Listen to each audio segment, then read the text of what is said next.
The smell of a synthetic track after a meet is distinct. It smells of burnt rubber, ozone, and the sharp, metallic tang of adrenaline that hasn't quite settled. I was alone in lane 4, my chest still heaving from the 400-meter hurdle final, trying to walk off the lactic acid building in my quads. Then I saw her, Lucy. She wasn't cooling down. She was standing by the starting blocks, a silhouette of restless kinetic energy against the dim stadium lights. The air pressure in the cavernous room shifted instantly. She didn't say good race. She looked at me, breathing hard, and said, "Just kiss me already." And just like that, the season-long rivalry collapsed into something far more volatile. The indoor facility at night feels like the inside of a whale. Ribs of steel overhead, the hum of the ventilation system replacing the roar of the crowd. It's a cavernous space of echoes and empty bleachers, stripped of the color and noise that defines race day. Most athletes clear out the second the final gun goes off, desperate for showers and beer and the chaotic release of the after-party. I stay. I always stay. The come-down is a precise ritual, a necessary recalibration of the nervous system. You can't just stop after a 400-meter hurdle race. The body is in a state of emergency, flooding with cortisol, the legs heavy with the toxic byproduct of speed. If you stop moving, you stiffen. You break. So I walk. I walk the curves, feeling the synthetic surface give slightly under my spikes, reclaiming the geography of the oval. This is the difference between us, usually. Hurdling isn't just running, it's mathematics at high velocity. It is the negotiation of space, the refusal to let an obstacle break your cadence. I treat the track like a church, a place where the gods are geometry and endurance. We have spent the last 6 months as lane neighbors, separated always by 2 inches of white paint and the crack of a starter's pistol. We exist in parallel lines, never touching, always aware of the other's peripheral presence. We are defined by that white line. To the spectators, we are just 2 athletes in adjacent lanes. But to us, that line is a wall, a treaty, a battlefield. I know her start cadence better than I know my own sister's voice. I know the specific sound her spikes make when she's fatigued, a slight drag on the recovery phase. She knows exactly when I switch lead legs over the 7th hurdle. We are fluent in each other's biomechanics, observers of weaknesses the cameras miss. Tonight, the solitude felt different, heavier. Usually, the emptiness of the arena is a relief. It's the only time the noise in my head quiets down, when the pressure to perform dissolves into the simple mechanics of one foot in front of the other. The air in here is recycled, stale, tasting of sweat that has long since evaporated. It's a sterile environment, industrial and cold, but to me, it feels like the only place that makes sense. The real world is messy. It has variables I can't control. Here, a meter is always a meter. The clock never lies. I need this structure. I need the harsh, unflinching reality of the track to ground me before I have to go back out there and be a person again. I was enjoying the silence, the way my breath sounded loud and rhythmic in the vast, empty air. I was tracking the sensation of my heart rate slowly dropping, the fire in my lungs cooling to a manageable ember. I thought I was the only one left who understood the value of the quiet. I thought I had the sanctuary to myself. I should have known better. The rivalry doesn't clock out. The tension between us isn't something that dissipates just because the officials have gone home and the medals have been handed out. It lingers, thick and static, like the charge in the air before a thunderstorm. I reached the far curve, the bank turn that always feels a little too steep, and turned back toward the straightaway. The view is usually stark, empty lanes stretching out into the darkness, but the visual field was interrupted. The silence shattered not with a shout, but with a thud. The heavy, distinct sound of a gym bag dropping onto the track surface echoed through the hall. It sounded like a starter pistol, sharp and authoritative. It was a declaration of presence. I stopped walking. The rhythm broke. My heart, which had just begun to settle, kicked back up a notch, not from exertion, but from recognition. I didn't need to see the face to know who had invaded the sanctuary. I knew the posture. I knew the restless, vibrating energy that radiated from the figure standing at the 100-meter mark. The solitude was gone, replaced instantly by the familiar, electric pull of competition. The geometry of the oval had changed. It wasn't a loop anymore. It was a line connecting 2 points, and the distance was closing fast. The sound was distinct. It wasn't the rhythmic, meditative thud of a distance runner finding their cadence. It was a sharp, agitated scratching. Metal on synthetic. It was the sound of sprint spikes dragging against the grain of the track, a noise that sets your teeth on edge if you aren't expecting it. Lucy doesn't walk, she vibrates. Even standing still, she is a collection of potential energy looking for a release valve. She is a pure 100-meter specialist, her entire existence compressed into 10 seconds of absolute violence. While I live in the minute-long burn, the sustained, rhythmic suffering of the lap, she is built for the explosion. She is all fast-twitch fiber and kineticism, a creature designed to hunt, kill, and sleep. But she never seems to get to the sleeping part. I watched her pace from the safety of my lane. 3 steps left, a sharp, jerky pivot, 3 steps right. She was scratching at the starting line like a racehorse that smells smoke in the barn. It makes my hamstrings ache just watching her. This is the difference between us. I am about flow, the conservation of momentum, the smooth hydraulic arc over the barrier. Lucy is about friction.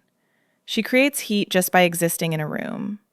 She was wearing her competition kit still, the high-cut briefs, the crop top that leaves nothing to the imagination. Her skin was sheened with sweat that hadn't dried, glowing under the harsh sodium lights. She looked wired. Not tired, wired. The race hadn't drained her. It had just woken her up. She saw me watching. She didn't wave. She just stepped over the white line of lane 5 and dropped into lane 4, directly in my path. It was a violation of track etiquette so flagrant it had to be intimate. You don't walk in another runner's lane unless you want a collision or a conversation. She stopped 10 meters away, hands on her hips, chest heaving, not from exertion, but from the sheer inability to regulate the adrenaline dump. She looked like she was vibrating at a frequency that might shatter glass. "You're still walking," she said. Her voice was tight, pitched slightly higher than usual, cutting through the cavernous echo of the hall. "You're going to wear a groove in the rubber." "It's called a cool down, Lucy," I replied, not stopping, forcing her to pivot on her heels as I walked past. "Some of us have to flush the system.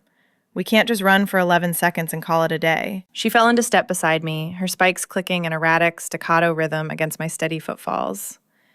"It was 12 seconds today," she corrected, the frustration evident in the sharp exhale that followed. 12.02. A lifetime. I could have made a sandwich in that headwind. "You won," I pointed out, keeping my eyes forward, though I could feel her presence like a heat source on my right side. "I survived," she countered. "There's a difference." She was close enough now that I could feel the electricity radiating off her. It's a specific kind of heat, the metabolic furnace of a sprinter running hot. Being near her is like standing next to a high-voltage transformer. You can feel the hum in your fillings. She was picking at the skin around her thumbnail, her eyes darting from the empty bleachers to the high-jump mats to the dark mouth of the exit tunnel. She couldn't focus. The race was over, but her brain was still in the blocks, waiting for a gun that had already gone off. This is the sprinter's curse. They spend hours priming the engine for a moment that passes in a blink, and then they are left with all this residual wreckage, this high-octane fuel with nowhere to burn it. She was drowning in static. "You're making me anxious," I said, stopping finally. The silence of the arena felt fragile, with her fidgeting beside me. "Stop vibrating." "I can't," she admitted, looking at her hands as if they belonged to someone else. "The lights are too loud." I knew what she meant. To a neurodivergent brain on a race day high, the hum of the halides sounds like a scream. "Go home, Lucy. Go sit in the dark." "I can't go home," she said, looking up at me. Her pupils were blown wide, swallowing the iris. "If I go home now, I'll crawl out of my skin. I need to crash, but I can't find the brake pedal." She looked at the track, then at me, a dangerous idea forming behind her eyes. The buffer of our professional rivalry seemed to dissolve under the harsh lights. She wasn't looking at a teammate. She was looking for a target. "Walking is boring," she announced, the restlessness sharpening into intent. "Do a start with me." "A block start," I repeated, the words flat. "You want to do a technical start. Now. After a championship final." It was the athletic equivalent of asking to spar 3 rounds after a title fight. It was masochistic. It was absurd. But looking at her, twitching like a downed power line in the harsh light, I knew she wasn't asking for training. She was asking for an exorcism. She needed to burn the rest of the fuel or she'd explode right there on the infield. The adrenaline had nowhere to go, and for a sprinter, that is a dangerous kind of toxicity. "Fine," I said, the resignation clear in my voice. "But just to 10 meters. I'm not pulling a hamstring for your entertainment." She grinned, sharp and dangerous, a flash of teeth that looked more predatory than playful. 10 meters is all I need to dust you. We walked back to the 60-meter line in silence.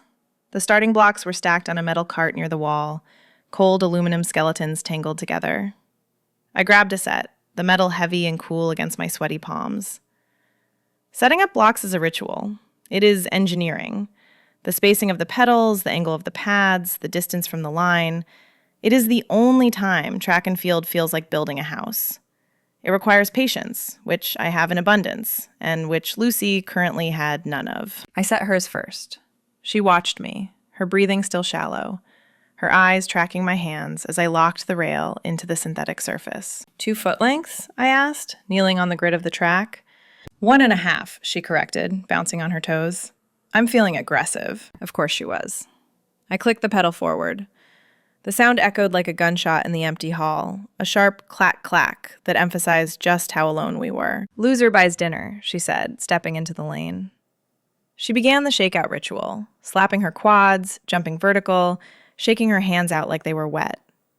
It was a dance I had seen 1,000 times, but usually I watched it from 50 meters away. Up close, it was violent. "I'm not betting on a reaction drill with a 100-meter specialist," I said, standing up to let her in. "That's like betting on a coin toss with a magician. The odds are rigged." "Coward," she teased, stepping over the rail. "Steak, rare. Somewhere with white tablecloths and wine lists you can't pronounce." "Fine, steak. But if I win, you have to actually sit still for an hour. No phone, no fidgeting." She backed into the blocks. This is a vulnerable moment, though we never call it that in the sport. You are backing yourself into a corner, crouching down, making yourself small before you make yourself huge. She placed her feet against the pads. Spike, spike, wiggle. The sound of metal biting into rubber. She dropped to her knees, her hands splayed on the line, fingers bridging the white paint. I stood over her. Usually a coach does this. They stand behind, checking angles, looking for efficiency. But there were no coaches here. The stadium was a vacuum. Just me, the hum of the ventilation, and the woman breathing hard at my feet. I looked at her form. It was a masterpiece of potential energy, a coil waiting to snap. But her hips were too low. She was sitting in the bucket, the fatigue of the day dragging her posterior chain down. "Hips up," I commanded, my voice dropping into that coaching register that allows you to touch people without it being weird. "You're too low." She adjusted, shifting her weight, but the line of her spine was still broken. "Higher, Lucy. You're loading, not napping." I stepped in. I moved into her lane, straddling the line behind her. "Here," I said, reaching down. My hands hovered for a second before landing on her waist to physically lift her hips an inch. "Lock it in." She didn't pull away. She leaned into the pressure. Her competition top was damp, slick with sweat, and I could feel the ridge of her pelvic bone, the hard line of muscle tensing under my fingers. For a second, the drill vanished. We froze. Me, bent over her, hands gripping her waist. Her, coiled in the blocks, waiting. The silence solidified around us. It wasn't about the start anymore. It was about the weight of my hands on her body and the fact that her breathing had hitched. "Is that better?" she asked, her voice strained, tight. "Yeah," I whispered. I didn't let go immediately. I held the position, feeling the tremor in her frame. It wasn't fatigue. It was the static she talked about, buzzing under my palms. On your marks, I said softly, stepping back but staying close, right in her peripheral vision. She settled. The tension in her shoulders dropped, transferring to her legs. She became a loaded gun. The banter was dead. The bet was forgotten. There was only the physics of the drive phase and the terrifying closeness of the empty gym. Set. The word hung in the vast, empty space between us. In a crowded stadium, you never hear the set command clearly. It's lost in the wash of crowd noise and the blood pounding in your ears. But here, in the vacuum of the field house, it was a physical weight. I watched her hips rise. The movement was hydraulic, smooth and controlled, the loading of a weapon. Her hamstrings flared, tight cables of tension visible even under the dim lights. She held the position. Stillness is unnatural for her, but in the blocks, she becomes a statue of intent. Go! The sound of the explosion was violent. It wasn't a footstep. It was a collision. The blocks rang out, a sharp, metallic clack-clack that echoed off the steel ribs of the ceiling. Lucy didn't run. She fired. The first 3 steps of a sprint start are the most aggressive movements in sports. It is pure, unadulterated force application. I watched the drive phase with a mix of professional critique and something darker, something that felt like jealousy but tasted like want. She stayed low, her body at a 45-degree angle to the track, driving the ground away from her like she was trying to spin the earth backward. For those 2 seconds, the chaos of her personality vanished. There was no fidgeting, no static, no neurodivergent hum. There was only physics. She was a perfect machine of leverage and power, pistons firing in a sequence so rapid the eye could barely track it. She hit the 10-meter mark and chopped her stride, decelerating instantly, the spell breaking as she stood up and walked back toward me. "Well?" she asked, breathless, the adrenaline already spiking her voice again. "Did I beat the gun?" "You popped up," I lied. I walked over to the blocks, checking the pedals as if the fault lay in the hardware and not in the terrifying efficiency of her mechanics. "You lost patience in the drive phase. You're trying to reach top speed before you've earned the right to be upright." "I felt fast," she argued, wiping sweat from her forehead with the back of her wrist. The smell of her exertion hit me then, sharp, salty, electric. It's the scent of ozone and effort. "Feeling fast and being efficient are 2 different things," I said, my voice low. "Get back down, do it again. And this time, trust the angle." She dropped back to her knees without a fight. The defiance was gone, replaced by the need for the fix. She backed into the pedals, spiking herself into the ground. I moved behind her again, closing the distance until my shins were inches from her heels. "Tuck your chin," I instructed. She lowered her head, exposing the nape of her neck. The fine hairs there were damp, sticking to her skin. I reached out. This wasn't a quick correction. I placed my fingertips at the base of her skull and traced the line of her spine down between her shoulder blades. It was a slow, deliberate movement, a tactile map of her alignment. I felt her shiver under my touch, a ripple of reaction that had nothing to do with the cold air in the gym. "Neutral spine, Lucy," I murmured. The words felt heavy in my mouth. "Straight line from your head to your hips. Stop looking for the finish line. It's not going anywhere." My hand lingered on her back. I could feel the heat radiating through the thin fabric of her crop top. It was intense, a furnace burning beneath the skin. I wasn't just checking her form anymore. I was memorizing the texture of her explosive potential. I pressed my palm flat against her upper back, grounding her. "Stay here," I whispered. "Don't rush the rise." She didn't move. She didn't breathe. She just held the tension, pressing back slightly against my hand, accepting the weight. The moment stretched tight, charged with an electricity that made the fine hairs on my arms stand up. We were suspended in the set position, waiting for a gun that neither of us wanted to fire. I realized then that I wasn't coaching her. I was touching her, and she was letting me. The technical drill had dissolved into a pretext. "Okay," she breathed, the word barely audible. "I'm ready." I pulled my hand away. The loss of contact felt like a physical drop in temperature. I stepped back, giving her the lane, but the imprint of her heat stayed on my palm. "Go." She exploded out of the blocks again, perfect this time, a blur of speed and violence. But I wasn't watching her foot placement. I was watching the space where my hand had been, wondering if she could still feel it too. She didn't stop at the starting line. She sank down onto the synthetic surface, pulling her knees to her chest. It wasn't a stretch. It was a defensive posture. She pressed the heels of her hands into her eyes, digging them in deep, as if trying to push the world back out. "It's too loud," she murmured.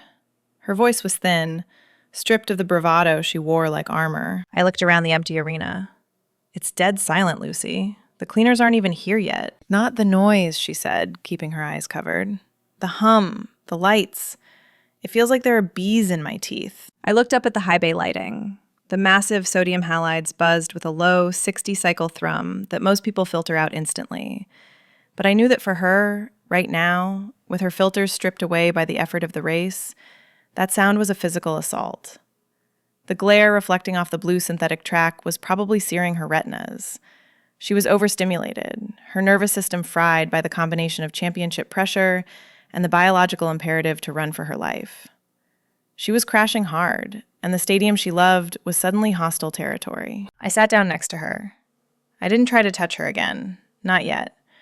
The air around her felt fragile, like static cling that would snap if you moved too fast. Instead, I shifted my position, angling my body to cast a shadow over her face, blocking the direct line of the overheads. I became a wall. I became a shield against the sensory input she couldn't manage. "Is that better?" I asked, keeping my voice pitched low under the frequency of the buzzing lights. She lowered her hands slowly, blinking in the relative darkness of my shadow. Her eyes were red-rimmed, glassy. "My brain won't shut up," she confessed, staring at the white line between us. "The race is over, but the engine is still revving. It's just spinning gears in neutral. It burns." "I know," I said. And I did. I didn't have her wiring, but I understood the cost of excellence. I understood the way the sport demands you turn yourself into a machine, and how terrifying it is when you can't find the switch to turn back into a human. "You're looking for the off switch, but you broke the knob." "I need to move," she said, her legs starting to bounce again, a restless tremor against the rubber. "But I'm too tired to move. It's a paradox. I feel like I'm going to vibrate apart." "You need a ground wire," I told her. "You have too much current and nowhere to send it." I rested my hand on the track, inches from her thigh. I didn't grab her. I just offered the contact point. I offered the stability she lacked. I am the hurdler. I am the rhythm. I am the one who counts steps and measures breath. I could be the anchor, if she let me. "We can't stay here," I said, watching her track the movement of my hand. "The track is too hard. It's too bright. It's designed for output, not recovery. You're trying to heal in a factory." "Where then?" she asked. "The locker room is worse." Echoes. "The D-zone," I suggested. "The high jump pit. The lights are dimmed over there because the bulbs burned out last week and maintenance hasn't fixed them. And it's soft." She looked toward the far end of the arena, where the massive blue foam mats sat in the shadows like a waiting island. "Soft sounds good," she admitted. We stood up. She swayed slightly, her equilibrium still calibrated for speed, not walking.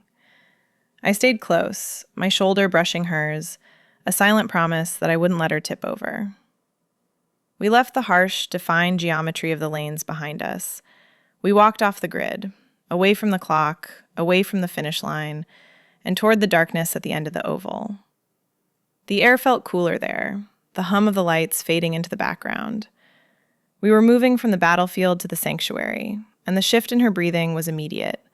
The static was clearing, making room for something else, something quieter, something heavier. The high jump area, or the D-zone as we call it, exists in a different atmospheric layer than the rest of the stadium.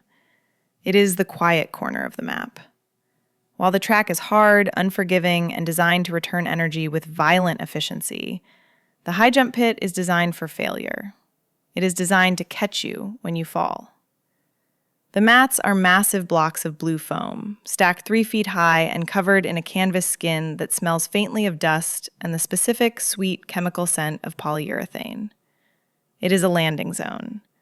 It is a place where gravity wins, but softly. We climbed up onto the main bed, the foam compressed under our weight, shifting and groaning like a living thing, swallowing our feet. It was unstable ground, forcing us to move slowly, stripping away the sharp, aggressive agility we used on the synthetic surface. I kicked off my spikes, letting them drop to the concrete floor below with a clatter that sounded miles away. Lucy did the same. We were in socks now, balancing on the shifting topography of the mat. The overhead lights were just distant suns here, their harsh glare blocked by the overhang of the upper deck bleachers. We were in the shadows, illuminated only by the ambient glow spilling over from the track. It felt like stepping into a cave. It felt like hiding. "Better," Lucy exhaled, the words sinking into the foam.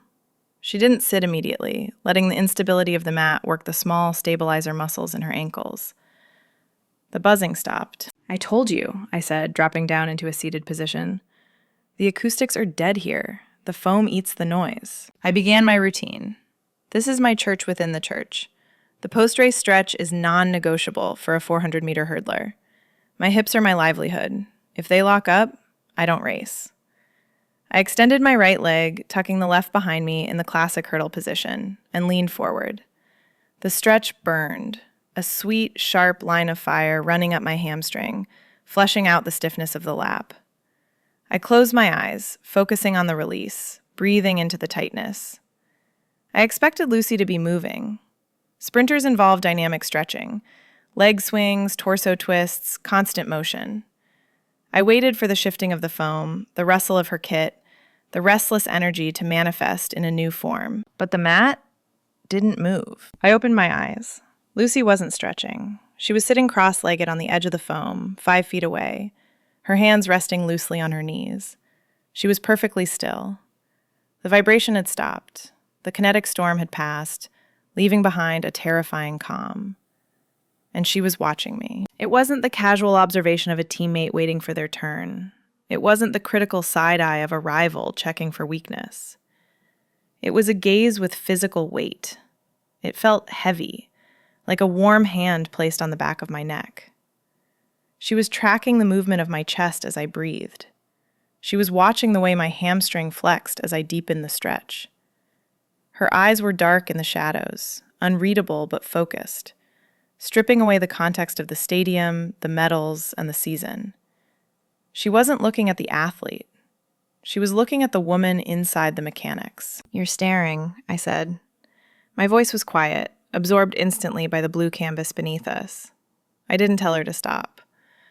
"I'm observing," she corrected softly. She didn't blink. She didn't look away when caught. "You're flexible. It's unnatural." "It's necessary," I replied, switching legs. The movement was slow, deliberate. I was hyper-aware of how I moved now. Every shift of my weight, every adjustment of my shirt felt like a performance for an audience of one. "If I don't do this, I walk like a cowboy tomorrow." "I can't do that," she murmured, gesturing vaguely at my contorted limbs. "My hamstrings are guitar strings. If I tried that, I'd snap." "That's because you're built for tension," I said, leaning over my left knee. "I'm built for range." The conversation died there. The playful banter about steak dinners and reaction times felt like it belonged to a different era, a different world, back on the hard lines of the track. Here, in the soft, dark gravity of the pit, the words felt too sharp. The silence returned, but it wasn't empty. It was dense with expectation. It filled the space between us, charged with an intent that was becoming impossible to ignore. I could hear her breathing, slow, steady, but audible. I could hear the blood rushing in my own ears. I stayed in the stretch longer than I needed to, face down near my knee, hiding in the posture. I was afraid to sit up. I was afraid that if I looked at her again, the tension would finally snap. The rivalry, the months of circling each other, the eyes-up moments in the weight room, it was all culminating in this quiet, heavy stillness. She wasn't fidgeting. She wasn't looking for an exit. She was waiting. And the weight of her patience was far more unnerving than her speed. I finally sat up, shaking out my legs. The foam creaked. I looked at her. She hadn't moved. She was just there, an anchor in the dark, her gaze unflinching, locking onto mine and refusing to let go. The distance between us on the mat was 5 feet of blue foam, but it felt like a canyon we were both preparing to jump. "Are you done?" she asked. The question wasn't about the stretching. "I don't know," I whispered. Am I? She didn't answer with words. She shifted her weight, planting her hands on the canvas skin of the mat. She began to crawl. Not away. Toward me. When Lucy moved toward me, the blue foam compressed and shifted under her weight, creating a topography that was unstable and intimate. She crawled on her hands and knees, the motion fluid and predatory, closing the 5-foot gap that had been our safety margin. In a race, crossing into another athlete's lane is a violation. It is grounds for immediate disqualification. You stay in your lane. That is the first commandment of the sport. But she was breaking the treaty we had silently drafted 6 months ago, and she was doing it with an unnerving deliberation. She didn't stop until her knees were brushing against the sole of my extended foot. She was deep inside my personal space, occupying the air I was trying to breathe. The atmosphere in the pit changed instantly. I could smell the specific chemistry of her now, the sharp tang of adrenaline that hadn't faded, the lingering scent of the synthetic track, and something warmer, like skin that has been running hot for too long. It was intoxicating. It was the smell of the competition I was addicted to, but concentrated into a single point of presence right in front of me. She reached out. Her hand hovered for a fraction of a second before landing on my quad, right above the knee. Her palm was hot, searing through the fabric of my leggings. Her fingers were strong, calloused from the weight room, and they gripped the muscle with a familiarity that felt presumptuous and electric. "You said your hip flexors were tight," she murmured. Her voice was low, dropping under the ambient hum of the facility. It wasn't a question. It was a pretext. A thin, transparent excuse to put her hands on me. "I can manage my own maintenance, Lucy," I said, but I didn't push her hand away. I couldn't. The contact was grounding the entire room. "You're guarding," she observed, her thumb pressing into the vastus medialis, finding the tension I was trying to hide. "You're holding on to it. Let it go." She wasn't talking about the muscle. We both knew that. She was talking about the control. She was talking about the wall I kept between the world and the soft parts of myself. She leaned in closer, her weight shifting forward, pressing her hand harder into my leg. The distance between our faces collapsed to inches. I could see the individual beads of sweat caught in her hairline.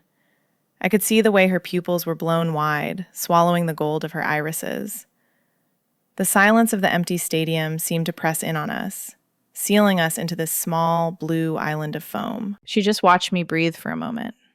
Her own chest was heaving, a rhythmic rise and fall that was too fast for someone sitting still. She looked wrecked, her hair escaping its tie, her mascara smudged slightly at the corner of one eye. But she also looked focused.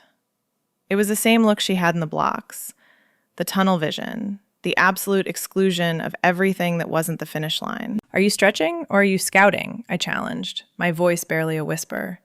I wanted her to admit it. I wanted her to say the quiet part out loud. Because the race is over. You don't need to look for weaknesses anymore. She didn't flinch. She didn't retreat into the safety of banter or make a joke about my form. The mask of the work friend, the rival, the lane neighbor, it slipped completely. It didn't just slip. She tore it off. She leaned forward, her body warmth bridging the final inch between us.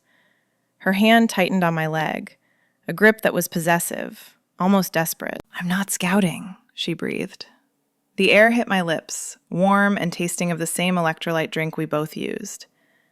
"I'm done waiting for the gun." She paused, her gaze dropping to my mouth, then snapping back up to my eyes with a ferocity that stopped my heart. She was taking sharp, uncoordinated breaths that betrayed just how much this was costing her. "Just kiss me already," she said. The command hung in the air, absolute and paralyzing. It wasn't a request. It was an ultimatum. It was the collapse of the rivalry into the raw, unflinching need that had been fueling it all along. The words severed the last thread of professional distance. There was no going back to the starting line after this. The gun had gone off, and we were the only two people in the race. I didn't hesitate. The decision was made in the space between heartbeats, in that split second of silence before the starter's pistol cracks. I didn't need to calculate the risk. I didn't need to weigh the consequences of sleeping with a rival, of complicating the lane assignments, of ruining the sanctity of the track. The math had been done for months. It was done every time our shoulders brushed in the call room, every time I caught her watching me stretch, every time the air pressure dropped when we walked into the same room.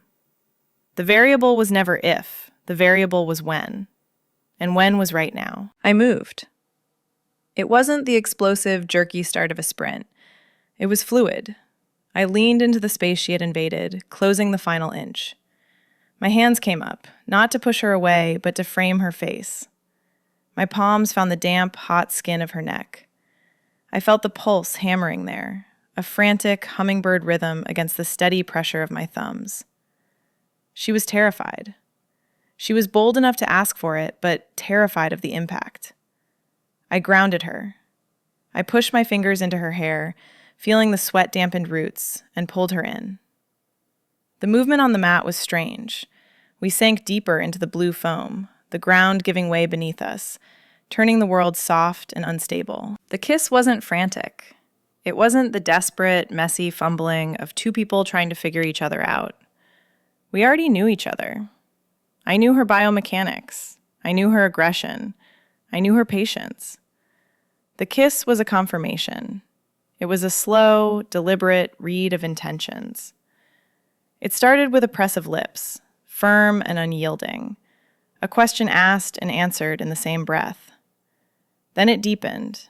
It broke open. She tasted of the purple electrolyte drink we all chugged by the gallon, of salt, and of the sharp, metallic tang of pure adrenaline. It was a taste I associated with pain, with the end of a race, with the burning in my lungs. But here, on her mouth, it tasted like relief. I felt her sigh against my lips. It was a physical collapse.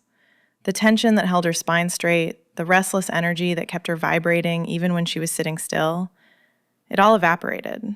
The static cleared. For the first time all season, Lucy stopped moving. She melted.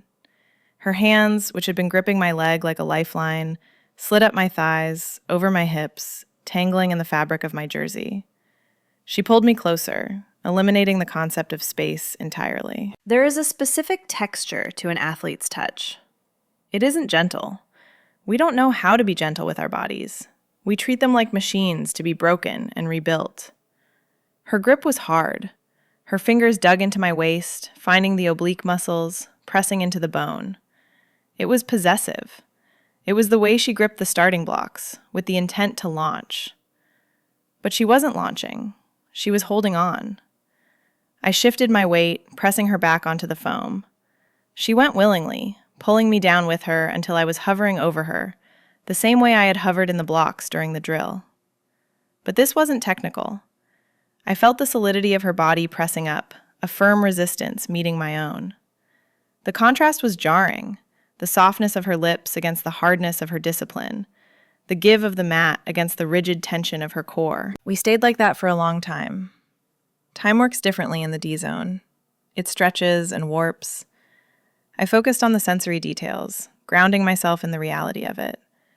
The smell of the rubber dust from the mat, the sound of our breathing, ragged and synchronized, echoing slightly in the vast, empty bowl of the stadium. The feeling of her eyelashes fluttering against my cheek as she squeezed her eyes shut, blocking out the lights, blocking out the world, focusing entirely on the sensation of my mouth on hers. It was a collision, yes, but not a crash. It was two objects moving at high velocity, finally finding the same orbit. It was the precision of the hurdle meeting the explosion of the sprint. When I finally pulled back, just an inch, just enough to breathe, her eyes were still closed. Her chest was heaving, but the rhythm was different now. It wasn't the panic of the race. It was the heavy, satiated rhythm of the finish line. The static was gone. The hum was gone. There was just us, tangled on a blue foam island in the dark. We stayed like that for a long time. Time works differently in the D-zone. It stretches and warps. I focused on the sensory details, grounding myself in the reality of it. The smell of the rubber dust from the mat, the sound of our breathing, ragged and synchronized, echoing slightly in the vast, empty bowl of the stadium. The feeling of her eyelashes fluttering against my cheek as she squeezed her eyes shut, blocking out the lights, blocking out the world, focusing entirely on the sensation of my mouth on hers. It was a collision, yes, but not a crash. It was two objects moving at high velocity, finally finding the same orbit. It was the precision of the hurdle meeting the explosion of the sprint. When I finally pulled back, just an inch, just enough to breathe, her eyes were still closed. Her chest was heaving, but the rhythm was different now. It wasn't the panic of the race. It was the heavy, satiated rhythm of the finish line. The static was gone. The hum was gone. There was just us, tangled on a blue foam island in the dark. The separation wasn't immediate. In physics, when two objects collide at high velocity, they typically bounce apart, preserving their individual momentum. We didn't bounce. We stayed tangled on the island of blue foam, the laws of motion suspended for the time being. My arm was pinned under her shoulders, going numb in a way that should have been annoying, but felt strangely anchoring. Her head rested on my chest, right over the sternum, listening to my heart rate dropping back to a resting cadence.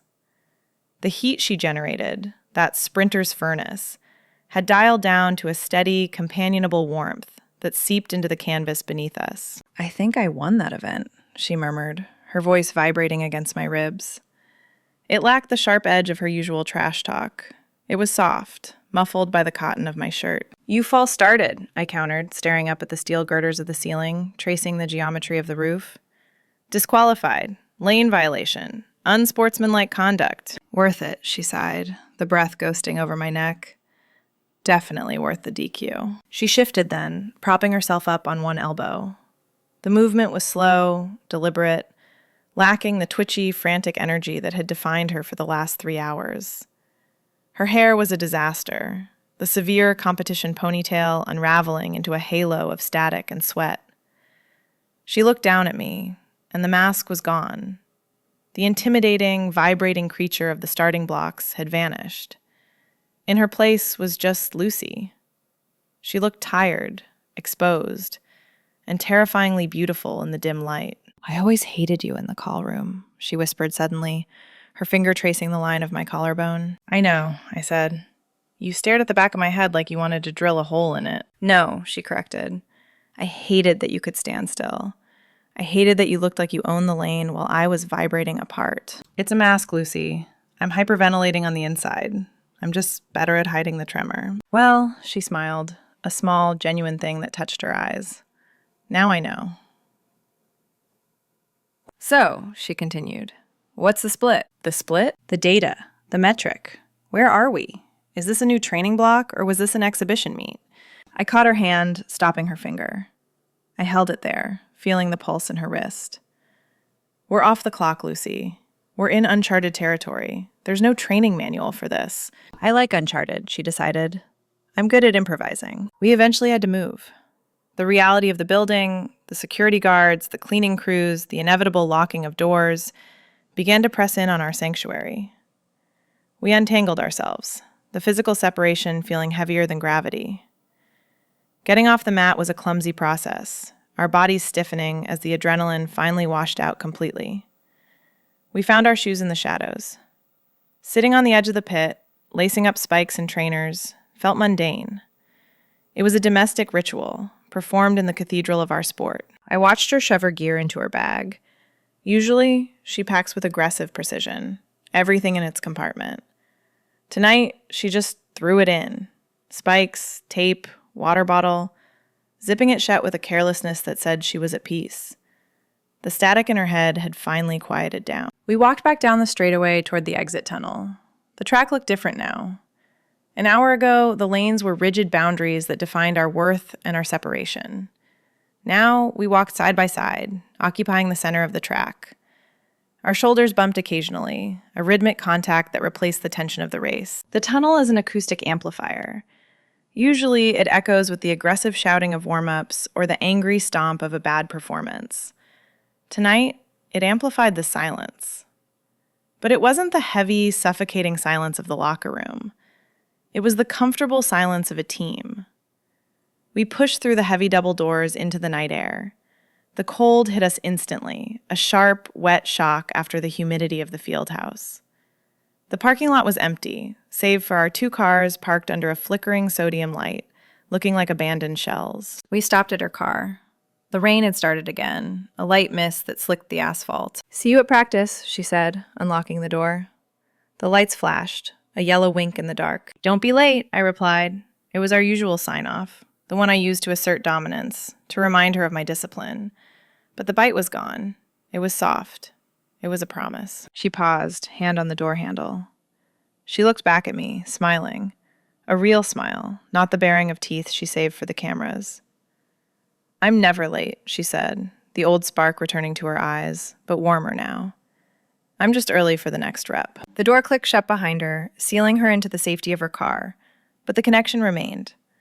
I watched her drive away, the red glow of her brakes reflecting on the wet asphalt, before turning to my own vehicle. The stadium lights behind me finally clicked off on their timer, plunging the oval into darkness. But the track wasn't empty anymore. If you understand the tension of waiting for the gun, subscribe for more stories.